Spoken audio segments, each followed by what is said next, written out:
Hi, welcome back to my channel. This is Melissa, and today I'm going to be talking about 5 books I've read recently that I think as a young adult all of us should give it a go, because I find these 5 books has truly helped me to think in ways that I haven't before. So you may see that I have a little note card right here. That's because I didn't memorize this script, and I do like to refer to notes that I have taken.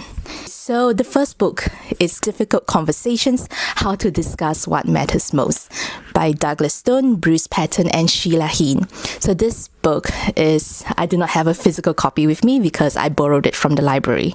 And the reason I'm picking this up is that as a young adult, as a working adult, I do find myself in situations where I need to be in difficult conversations, meaning that I might be the one to receive bad news, or I might be the one to deliver unpleasant news, or I find myself that I don't know how to engage in conversation without hurting the other person's feelings or being misunderstood. It was recommended to me through this leadership course that I took, and so I did not regret reading it. And here's a few gems that I note down that I feel that I would like to share. So one of the chapters of the book, they talk about how in each difficult conversations, there are actually 3 separate conversations going on. So the first one is the what happened conversation. So it's between 2 parties. What happened could be my story differs from your story, and so that's the what happened.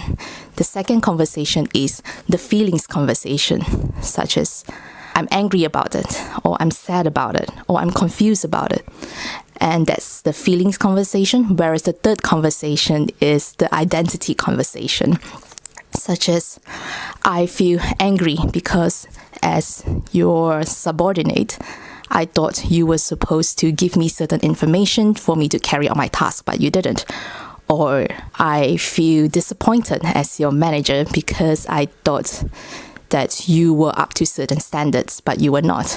During difficult conversations, we were usually taught to think from the other person's perspective, put ourselves in the other person's shoes.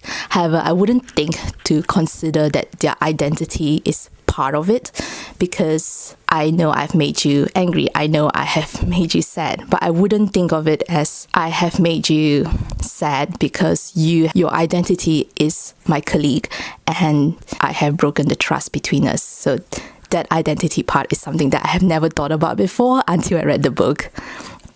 And another gem that I would like to take away from the book is that they talk about for each parties in a difficult conversations, there are 3 core identities within each person that can be implicated. So the first one is, am I competent? Second, am I a good person? And third, am I worthy of love? So when I find myself in a conflict or a difficult situation, I feel angry, I feel sad, I feel disappointed.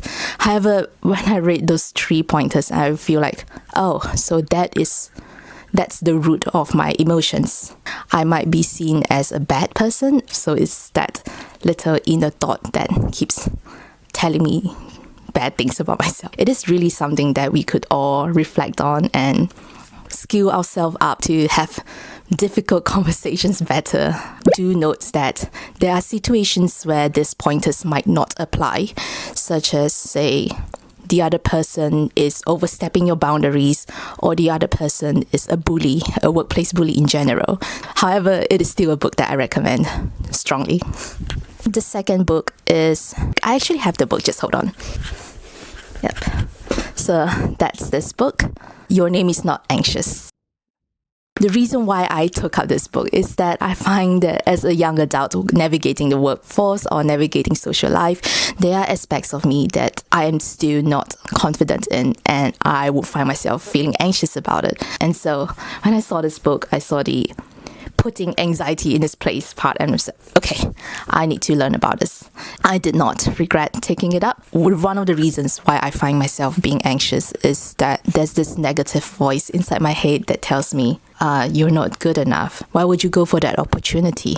You don't even know how to blah blah blah. Look at others.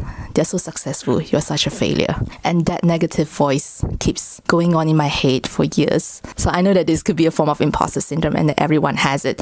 But what worries me is that the frequency of this thought comes up way too often, that is serving as an obstacle for me to progress in my career. One of the main takeaways I got out of this book is that it is alright to be kinder to myself. Here's a little quote that I would like to read from the book. You may assume that, voices or not, your inner commentary is something you just have to put up with, and I want to challenge that. With a kind of internal stepping back, you can observe your own thoughts and even pick out a couple of familiar inner voices to test the quality of messages that they bring. So this is the part where I'm like, okay, I need to challenge them even though they are my own thoughts. And there's another quote that says, when your thoughts are obsessive or self-harming, don't argue with them. Don't try to justify them. Instead, ask the questions. Where are my thoughts taking me? Is this the direction I'm choosing? Is there another way? And also, what small change would bring me greater self-trust and peace? I never thought to be this kind to my inner self. Of course, this book also talks about other aspects of anxiety. I would still recommend this book. It's a really good book. On to the next book. It's Super Communicators, How to Unlock the Secret Language of Connection by Charles Duhigg. I think some of us would recognize Charles from his other well-known book, The Power of Habit. The reason why I pick up this book is similar to the reason why I pick up the first book. During difficult conversations, even not in difficult conversations, I still would like to be a better communicator. Here's a quote from the book. The single biggest problem with communication is the illusion that it has taken place. There are very good takeaways that I've got from this book. Here's one of them, is to not be afraid to say something in the spur of the moment. Here's a little excerpt from the book. Perhaps you're discussing plans for the weekend with a friend, and during a lull they say, there's some stuff going on I might need to deal with. Maybe you're catching up with a coworker and you hear a sigh hinting at the sadness and troubles. Perhaps it's a reference to a family emergency or a mention of how proud someone is of their kids. At these moments, you face a choice. Are you going to let that comment go by without asking for elaboration? Or are you going to acknowledge the feelings that were expressed and respond emotionally yourself? So I find that this point resonates, because sometimes I find that when people express something, I want to know more about it. But at the same time, I feel that, am I intruding too much? Am I stepping my boundaries? And so I feel scared to ask further questions. But then again, by asking further questions, we get to know more about other people. We get to foster more relationships. And I feel that was a good point. I should actually do it more often instead of being scared of myself. Another takeaway is to notice the unnoticeable verbal cues. Numerous studies show that emotions come into play nearly every time we open our mouths or listen to what someone says. They influence everything we say and hear. They've already entered your conversation through that sigh or that flash of pride, or in 1,000 other ways you hardly notice.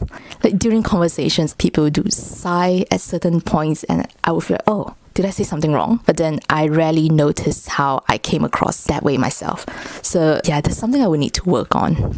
Another good point. And the next book is Who Gets Believed When the Truth Isn't Enough by Dina Nayeri. I borrowed this book from a library, and so I do not have the physical copy with me at the moment. The reason why I pick up this book is working as a young adult. There are sometimes when we voice out our opinions, we voice out our concerns, but they are just not being heard because of our level of hierarchy, that we are more of a junior position, and it's really hard for us to get believed. I thought that this book was a non-fiction, as in a self-help full of tips and things, but apparently it isn't. It is more of something like journalism. The author talks about her own experiences and the interviews that she carried out with other people. So there's like two different timelines here. One is her own personal experiences and the other is interview.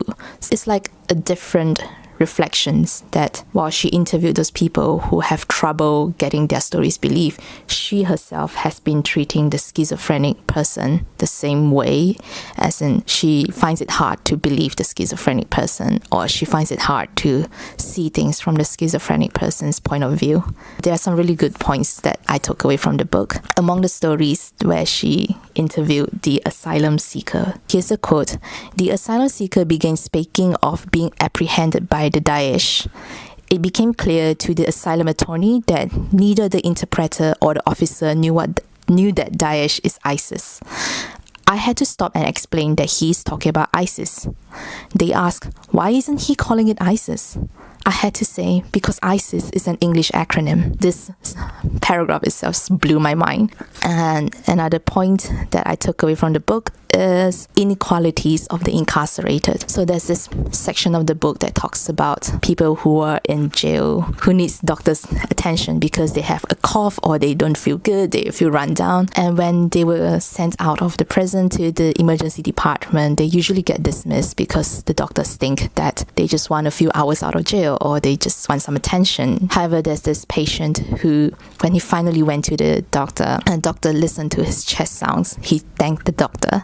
And the doctor asked why, and the patient said that because previously no doctors has ever listened to his chest before. So through that listening, it led to a series of tests, and it is found out that the patient had a lung cancer that is at an incurable stage. The quote is, "The truth was though that the man was in jail at the wrong moment of his cancer. When the warning signs came, he was wearing an orange jumpsuit." So this talks about the biases that doctors have towards incarcerated people who come to seek for medical treatment. They don't think that they are worthy of seeking or they are worthy of their attention. During all the previous visits to the doctor, the patient wasn't being taken seriously enough until this time where the doctor listened to his chest, and through some lab results they found out that he had cancer. This is quite harrowing, I find, and it is also a good reminder as someone who works in the healthcare sector that biases can affect patients this way, especially those who are already in the lower socioeconomic status. The last book that I read is called Stay True by Hua Shu. I picked up this book because it is a recommended book by Jen Im on her channel. It is about Asian American story of growing up in the United States in the 1990s, I believe. So it talks about his experiences of discovering his own hobbies, discovering his own interests, the social, finding his footing in a society where he feels like he can't belong. This is not a spoiler, it is in the synopsis itself that he met his friend Ken, which is a Japanese American, and eventually Ken was involved in a carjacking incident, and the book talks about his emotions navigating those times as well. So one of the reasons why I felt that this book is something that benefits me as a young adult is that it gives me different perspective into other people's lives. Another thing is that the author himself is a writer for the New Yorker, and I am also trying to improve my writing skills. And here's a few quotes that I find is beautifully written. Cameras felt intrusive to daily life. A moment would pass unremarked upon until months later, when you developed photos you had taken at a concert or a birthday party, a proper event worth chronicling, and you discovered some images of friends getting ready to go out, or else a slice of life candid intended to burn through the end of the roll. You'd forgotten about this. Later, when photography became ubiquitous, pictures were evidence that you existed at all, day in and day out. They registered a pattern. Looking back, you begin to doubt the sequence of events, if, in the absence of proof, anything had happened at all. As a photography lover myself, I find that this quote is really beautiful. It talks about emotions where a photo can bring out while we look back at events in the future ourselves. So, really beautiful. There's another quote that I like from the book saying, "There are many currencies to friendship. We may be drawn to someone who makes us feel bright and hopeful, someone who can always make us laugh. Perhaps there are friendships that are instrumental, where the lure is concrete and the appeal is what they can do for us. There are friends we talk to only about serious things, others who only make sense in the blitz merriment of deep night. Some friends complete us, while others complicate us. Maybe you feel as if there were nothing better in the world than driving a car, listening to music with friends, looking for an all-night donut shop. Nobody says a thing. It's perfect." And I find that this quote is very beautifully written, describing a friendship that you spend time with in the depths of the night. It paints a picture of carefree days. So those are the 5 books that I would recommend to read as a young adult and as someone who wants to develop themselves. Let me know what you think, or if you have any books that you would recommend, please leave them down in the comments below, and I'll see you guys in the next video. Bye!